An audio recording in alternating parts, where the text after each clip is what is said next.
Di sini kami ingin memaparkan presentasi mengenai pandangan kehidupan pendidikan abad ke-21. Mari saksikan. Tantangan pendidikan masa depan abad 21. Pertama, tantangan pendidikan abad ke-21.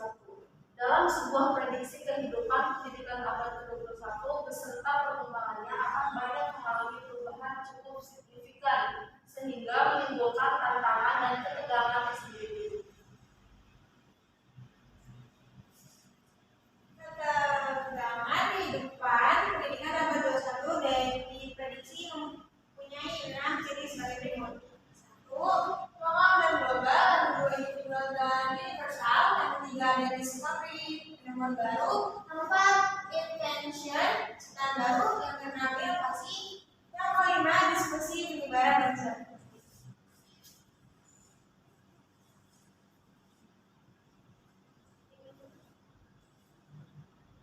Kedua, tradisi dan kemodernan.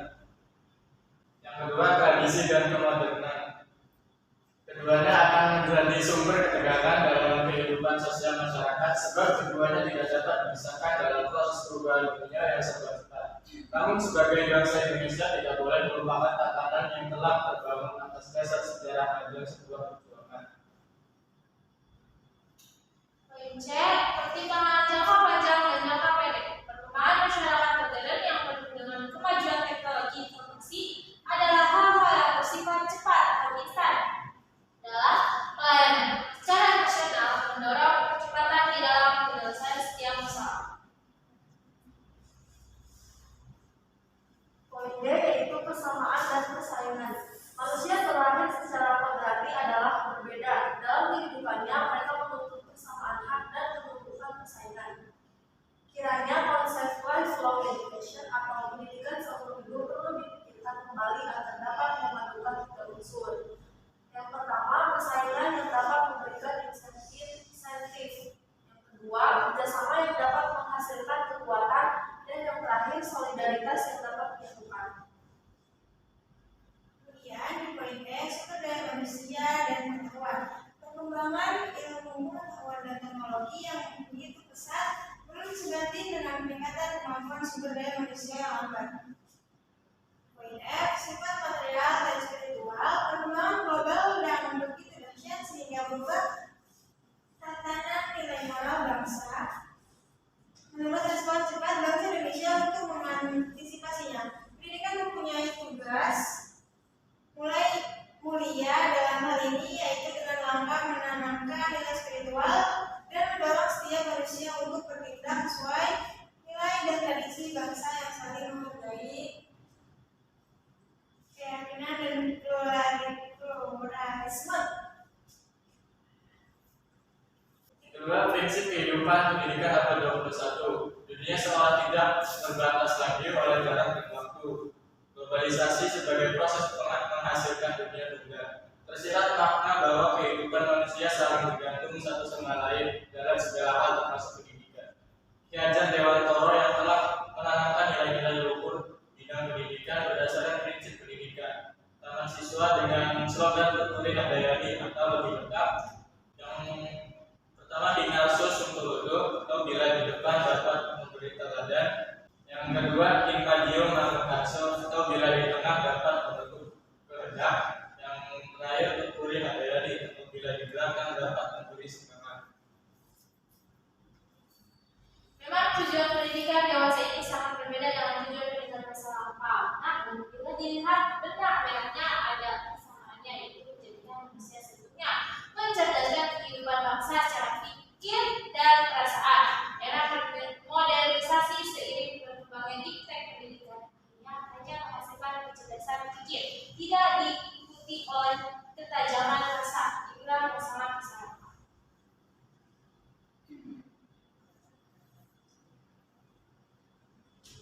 Nah, dari uraian di atas akhirnya dapat ditarik kesimpulan bahwa era globalisasi di dunia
Yang keempat, belajar seumur hidup, yaitu learning to live together atau belajar hidup bersama.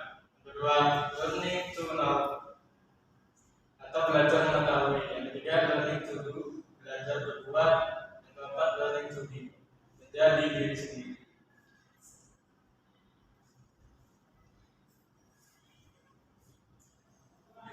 Yang kelima adalah visi pendidikan abad ke-21. Kita ketahui bahwa visi abad ke-21 adalah dari masyarakat lokal menuju masyarakat dunia. Tersirat makna yang mendalam yaitu globalisasi, yaitu tanpa adanya batas ruang dan waktu sehingga menyatukan kekuatan yang ada dan saling bergantungan satu sama lain meliputi bidang pendidikan serta budaya. Adapun ciri-cirinya sebagai berikut. Yang pertama, lokal menuju global. Adapun ciri-cirinya sebagai berikut. Lokal menuju global. Kedua, berubahnya masyarakat lokal menuju masyarakat global. Ketiga, dari segi komunikasi. Yang keempat, dari cara berpakaian. Yang kelima, dari segi gaya hidup. Yang keenam, gaya barat-baratan atau westernisasi. Terus selanjutnya ada emansipasi. Terus menjadikan masyarakat semakin kritis. Ya, ada hilangnya budaya tradisional, menurunnya rasa minat terhadap arti tradisional, dari semua pergeseran lokal menuju masyarakat global. Terakhir ada sosial menuju demokratis. Di era globalisasi ini, sebuah negara dikatakan maju dan berkembang jika dengan tahapan pembangunannya dapat ditempuh. Yang pertama, membangun integrasi politik dalam rangka menciptakan persatuan dan kesatuan bangsa. Yang kedua, membangun ekonomi serta politik yang modern. Yang ketiga, dapat melindungi warga masyarakatnya dari pengaruh negatif kemajuan industrialisasi, dapat mensejahterakan masyarakat. Kemudian yang keenam, ekonomi menuju pembangunan SDM. Sebuah studi tentang kehidupan masa depan mengatakan bahwa dunia kerja harus berorientasi dan memperhitungkan perubahan kemajuan teknologi.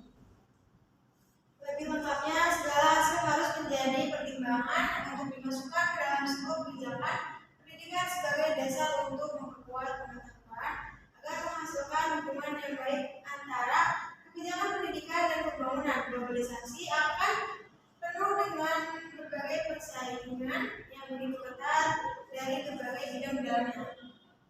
Menyangkut kondisi sumber daya manusia, Indonesia saat ini dapat dilihat dari dua hal penting di bawah ini. Satu, kesempatan dan angkatan kerja yang belum seimbang. Kedua, rendahnya tingkat pendidikan angkatan kerja. Nah, selanjutnya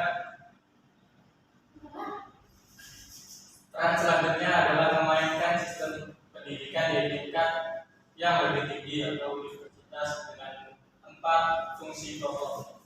Yang pertama, mempersiapkan sumber daya manusia yang telah terdidik untuk melakukan pengajaran dan penelitian. Yang kedua, menyediakan pelatihan secara khusus sesuai dengan kebutuhan perkembangan ekonomi dan kehidupan sosial. Yang ketiga, membuka kesempatan secara terbuka bagi semua unsur, sebagaimana tujuan pendidikan seumur hidup. Yang keempat, membangun kerjasama dengan pihak lain atau negara lain. Yang ketujuh ada masa depan pendidikan Indonesia. Sebuah ungkapan mengatakan kualitas suatu bangsa ditentukan dari sektor pendidikan. Gagalnya sebuah pendidikan berdampak pada gagalnya suatu bangsa. Hasilnya pendidikan secara otomatis membawa kemajuan suatu bangsa. Jadi pendidikan merupakan ujung tombak perbaikan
3. Mudah-mudahan apa yang kami sampaikan tercapai kepada kalian semua dan bermanfaat bagi kalian